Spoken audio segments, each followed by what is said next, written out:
యదా యదా హి ధర్మస్య గ్లానిర్భవతి భారత అభ్యుత్థానం ధర్మస్య తదాత్మానం సృజామ్యహం పరిత్రాణాయ సాధూనాం వినాశాయ దుష్కృతాం ధర్మ సంస్థాపనార్థాయ సంభవామి యుగే యుగే. ప్రతి యుగంలోనే నేను పుడుతూనే ఉంటాను. ధర్మాన్ని స్థాపించడం కోసం, అధర్మాన్ని తెచ్చుకోకుండా దాన్ని ఆపడానికి కోసం, దాన్ని రక్షించడం కోసం నేను పుస్తూనే ఉంటాను. రాగ భయ క్రోధ రహితులైన వారు దృఢమైన భక్తి తాత్పర్యం సిద్ధబుద్ధి కలిగిన తన ఆశ్రిత భక్తులకి వాళ్ళ జ్ఞాన సంపదలైన నా స్వరూపాన్ని తెలుసుకోగలరు. వీతరాగ భయ క్రోధ, రాగం భయం క్రోధం ఇవన్నీ తగ్గిపోయిన వాళ్ళే తను కరెక్ట్గా తెలుసుకోగలరు. ఇంకా చెప్పాను పొగటి అగ్ని ఎలా ముసిగిపోతుంది, అలాగే వీటన్నిటితో మనం మోహించబడిపోయి కప్పుకుపోతాం అనమాట. వాటిని ఎప్పుడైతే వదిలేస్తామో అప్పుడే మనకి జ్ఞానం కలుగుతుంది అంటున్నాడు. ఏ యథా మాం ప్రపద్యంతే తాం తథైవ భజామ్యహం మమ వర్త్యాన్ని వర్తంతే మనుష్య పార్థ సర్వతః. ఎవరు నన్ను ఏ రీతిగా నన్ను పూజిస్తూ ఉంటారో వాళ్ళు ఆ రీతిగా నేను చేస్తూ ఉంటాను. నువ్వు రాముడు పూజిస్తున్నావు, రాముడు పూజించుకో, కష్టం లేదు. కృష్ణుని పూజించుకో, సాయి భగవాన్ పూజిస్తున్నావు, పూజించుకో. ఎందుకంటే ఎవరు పూజిస్తున్నా ఎవరు దాన్ని పెట్టినా అవన్నీ కేశవం ప్రతిగచ్చది, కేశవుడి దగ్గరికి వెళ్తాయి అంటాడు. అందుకని ఎవరు ఎలా ప్రయత్నిస్తుంటే వాళ్ళకి అలాగా నేను సంస్కరిస్తూ ఉంటాను, వాళ్ళకి ఆ వాక్యాన్ని అనుసరిస్తూ ఉంటాను. తర్వాత కూడా చెప్తాడు అనమాట. పితృయానం ఏంటి 2 యానాలు చెప్తాడు. నెక్స్ట్ తర్వాత ఎవరి కర్మలన్నీ శాస్త్ర సమ్మతములై కామ సంకల్ప వర్ధములై ఉంటాయో అట్లే ఎవరి కర్మలన్నీ జ్ఞానాగ్నితే భస్మం ఉన్నవాటి మహాపురుషుని జ్ఞానులు పండితులు అంటారు. కర్మలన్నీ శాస్త్రయుక్తంగా ఉండాలి, కామకల్పితంగా వర్జితులే ఉండాలి. కామం దాంట్లో రిటర్న్ ఏమవుతుందని ఆలోచించకూడదు.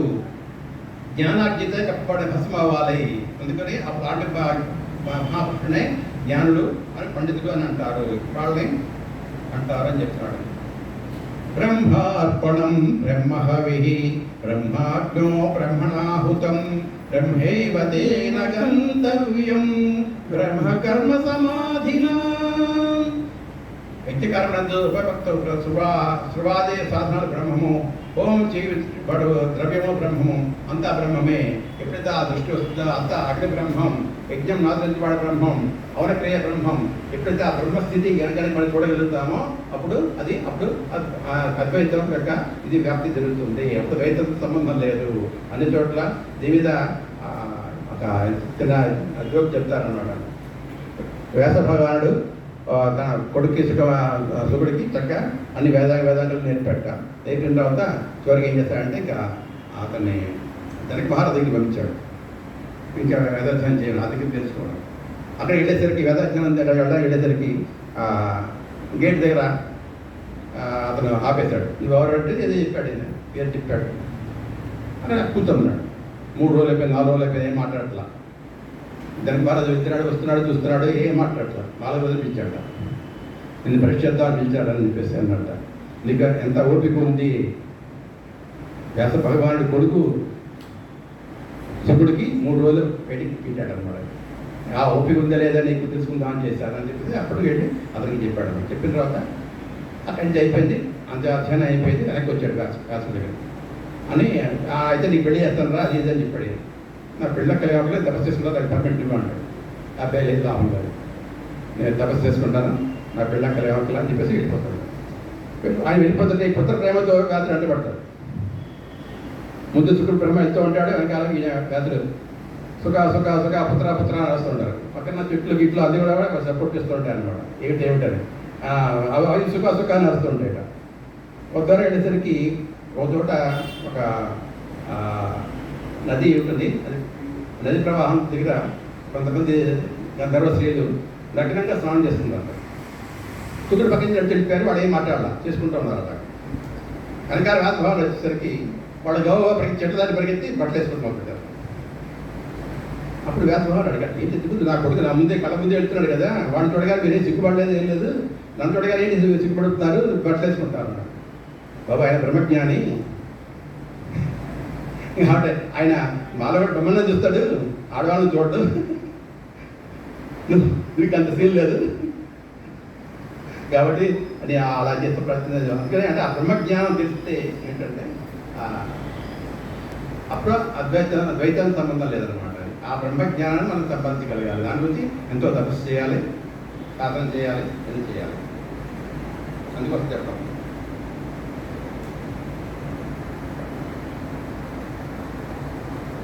బ్రహ్మార్పణం బ్రహ్మహవి బ్రహ్మార్పణ బ్రహ్మహోతం అంతా బ్రహ్మం తెలుసుకోగలగాలి అని దానికోసం చెప్పడం. అలాగే మనకి శ్రద్ధావాన్ లభతే జ్ఞానం తత్పరః సంయుతేంద్రియః జ్ఞానం దత్వా పరాం శాంతిం అతిరేనాధిగచ్చతి. ఆ శ్రద్ధ ఉండాలి, మన చదివే సబ్జెక్ట్ మీద శ్రద్ధ ఉండాలి.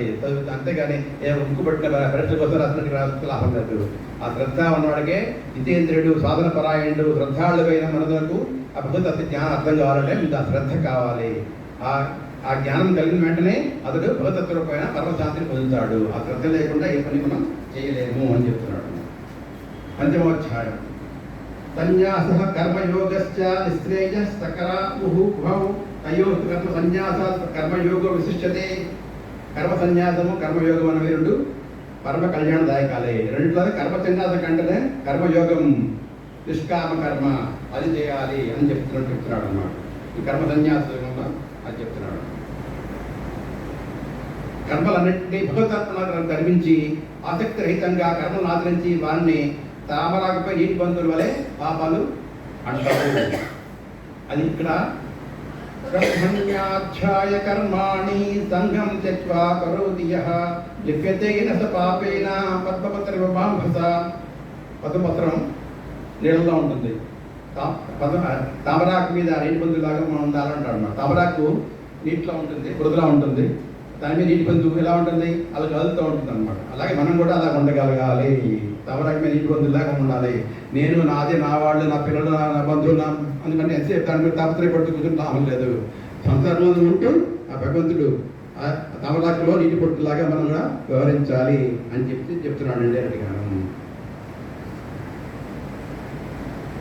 జ్ఞానేన తదజ్ఞానం యేషాం నాశితమాత్మనః తేషామాదిత్యవత్ జ్ఞానం ప్రకాశిత తత్పరం. అజ్ఞానం పరమాత్మ తత్వజ్ఞానాన్ని ప్రతి ద్వారా తొలగిపోతుంది. అప్పుడు ఆ జ్ఞానం వారికి సత్యానంద ఘన పరమాత్మనే సూర్యుడి వలె దర్శింపజేస్తుంది. సూర్యుడు ఆ అజ్ఞానం పోగొట్టుకుంటే కానీ జ్ఞాన ప్రాప్తి కలగదు. తర్వాత ఈ విద్యా వినయ సంపన్నే బ్రాహ్మణే కవిహస్తిని సురుచైన స్వపాకే చ పండిత సమదర్శనః.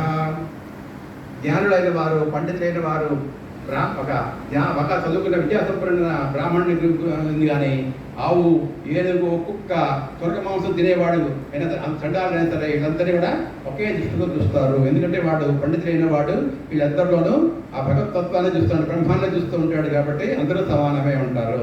ఎప్పుడైతే వీడు చండాలుడు, వీడు కుక్క అని ఎప్పుడు అనుకున్నావో అక్కడ ద్వైత భావం ఏర్పడుతుంది. నువ్వు నీ అధోగతి ఏర్పడుతుంది అని చెప్తున్నాడు అనమాట. అది అందరిలో సమదృష్టి కలిగి ఉండాలి. అన్ని జంతువుల్లోనూ జీవరాశుల్లోనూ నేను బ్రాహ్మణ్ణి కాబట్టి మిగతా చేస్తాను, తక్కువ చేసి చూస్తాను అనేది చాలా తక్కువది. ఎందుకంటే మహాభారతంలో కొంచెం చెప్తాడు అనమాట. బ్రాహ్మణులు అంటే నోట్లోంచి వచ్చారు, క్షత్రులు అంటే చేతుల్లోంచి వచ్చారు, వయసులు అంటే మొగాల్లోంచి వచ్చారు, శూద్రులు కాళ్ళలోంచి వచ్చారు. కాబట్టి వాళ్ళు తక్కువ అని చెప్పేసి అలాంటి ఆలోచన చేయొద్దు. నువ్వు మనిషిగా ఉన్నావు, నీకు నోరు ఉంది, చేతులు ఉన్నాయి, కాళ్ళు ఉన్నాయి, పొట్ట ఉంది, తొడలు ఉన్నాయి, కాళ్ళు ఉన్నాయి. అందులో ఏ అంగం పోయినా సరే మనిషి మొత్తం బాధపడాల్సిందే కదా. కాళ్ళు పాడైపోయినాయి, నువ్వు నడగలవా? నడలేవు కదా. మనస్తాపే కదా. నువ్వు శాంతిగా ఉండగలవా? ఉండలేవు. నోరు పడిపోయింది, ఏం చేయగలవు? ఏం చేయలేవు. కాళ్ళు చేతులు పడిపోయినాయి, చేతులు పడిపోయినాయి, ఏం చేయగలవు? ఏం చేయలేవు. తొడలు పడిపోయినాయి, పక్షవాదం వచ్చింది, ఏం చేయగలవు? ఏం చేయలేవు. కాబట్టి అన్ని అవయవాలు సవ్యంగానే ఉంటేనే నువ్వు ఏదైనా చేయగలవు. కాబట్టి అన్ని ధర్మాలు ఒకటే, అన్ని వర్ణాలు ఒకటే, అందులో ఏది ఒకటి ఎక్కువ ఒకటి తక్కువ లేదు అని చెప్తున్నాడు అనమాట. అందరినీ సమదృష్టితో చూడాలి అని చెప్పడం అనేది ఇక్కడ ముఖ్య ఉద్దేశం.